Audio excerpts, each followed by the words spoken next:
সরকারি বাসভবন যমুনায় উঠছেন না প্রধানমন্ত্রী তারেক রহমান। তিনি গুলশানে নিজের বাসাতেই স্বাচ্ছন্দ্য বোধ করেন বলে জানিয়েছেন প্রধানমন্ত্রীর অতিরিক্ত প্রেস সচিব। তবে ঈদ শুভেচ্ছা বিনিময় করবেন এখান থেকেই। একই সিদ্ধান্ত বিরোধী দলীয় নেতারও। মিন্টো রোডের বাসাটি ব্যবহার করবেন অফিস হিসেবে। রাজধানীর মিন্টো রোডে এখন সংস্কার কাজের তোড়জোড়।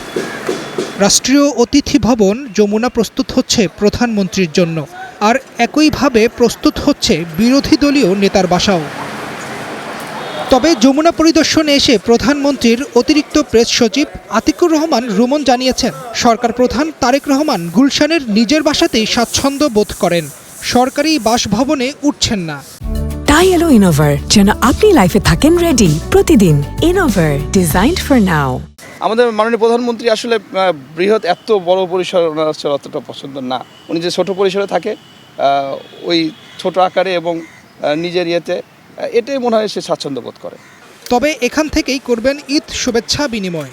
10টা এখানে প্রোগ্রাম হবে। এখানে একটি ঈদ আনন্দ ভাগাভাগি করার জন্য দেশি বিদেশি গেস্ট থাকবেন, তাদের ফ্যামিলি থাকবে, তারপরে আপনার রাজনৈতিক ব্যক্তিত্ব থাকবে, তারপরে আপনার দেশের বরেণ্য ব্যক্তিত্ব থাকবেন, শিল্পী সাহিত্যিক ওনারা থাকবেন, সাংবাদিক থাকবেন, তারপরে আপনার এখানে রাষ্ট্রীয় যে বিদেশি অতিথি যারা আছে তারা আসবেন।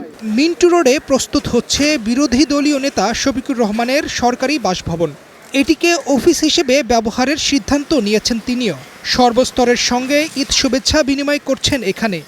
সব দলের মতের মানুষ যাতে ওখানে যেতে পারে, তাদের সুযোগ সুবিধা বলতে পারে, অভিযোগ উত্থাপন করতে পারে, তাদের সহায়ক হয়, সেই জন্য এই বিরোধী দলের নেতার অফিসটা অনেক কাজ দেবে।